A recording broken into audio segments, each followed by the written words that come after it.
Okay. It's the dark nights before you have a taste of love. Yes. It's Friday the 13th. Friday the it is Friday the 13th, isn't it? Yes, and tomorrow is February the 14th.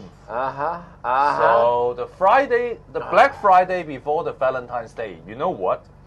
People are suspecting this is the ultimate breakup day. Yeah, this sounds like the Black Friday. Store. Yeah. Breakup day. Yeah, I mean, like having a Valentine's Day right after a Friday the 13th. There's got to be some nasty precedents. That is not going to be. I tell you, there's going to be no love lost in the ongoing approval or thank you of the chief executive's motion that's going to be dragging its way through LegCo again today, pushing finance committee off to tomorrow, ruining Tommy Jung's and Emily Lau's love lives for tomorrow.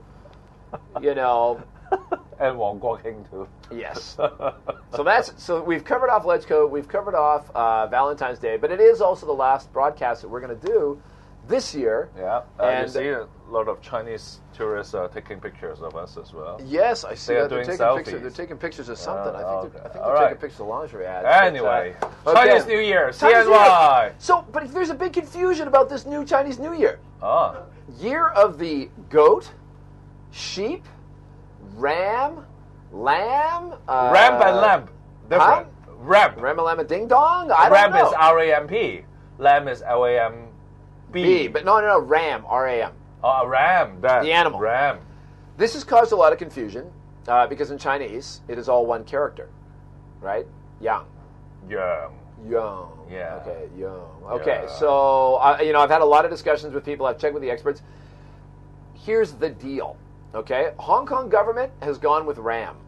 John Song was clever enough to identify that when he gave his English blog about a week ago, that he identified, he's like, yes, people are confused. But Ram as in Rambo. Right, but the Hong Kong government this year is going with Ram, okay? But you look to Singapore, Ram, Chinese government, Ram. So the more established Chinese things, when they translate it in English, they're mostly going with Ram. The Japanese, if you look at like the Japanese embassy in the United States, Japanese embassy in the UK, they're gone with sheep. Which is interesting. And, I don't want to say it has anything to do with national character, but certainly between Hong Kong and Japan, if you have people that are conformist and do as they're told and follow the line, that's sheep in English, right? But in Hong Kong, we have people who like to butt heads and are stubborn and cantankerous and lively and independent-minded. Definitely more goat.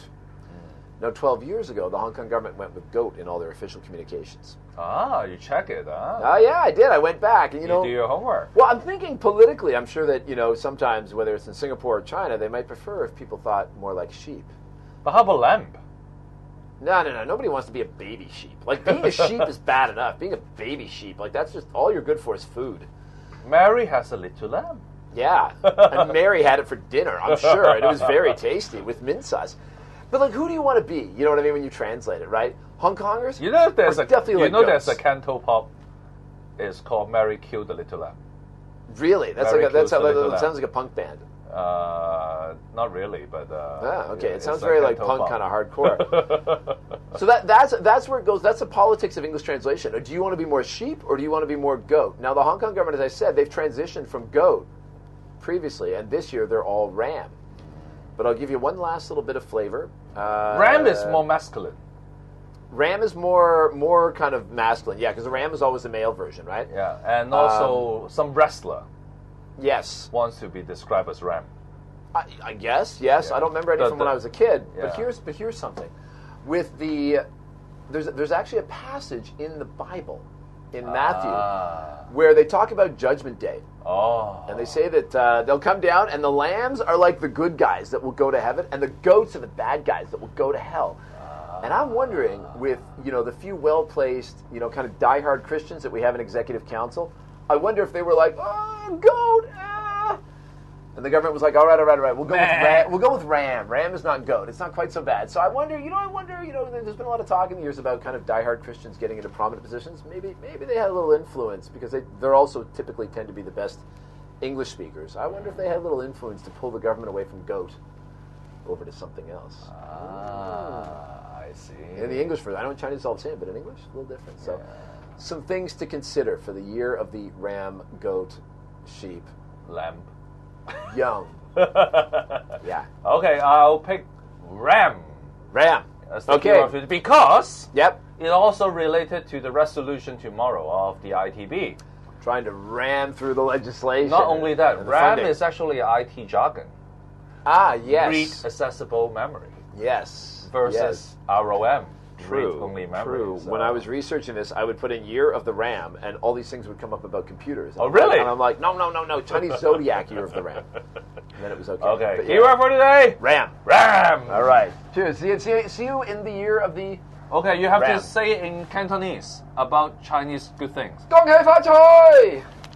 給我利是! I could use it. All right. All right. See you next year. All right. Cheers.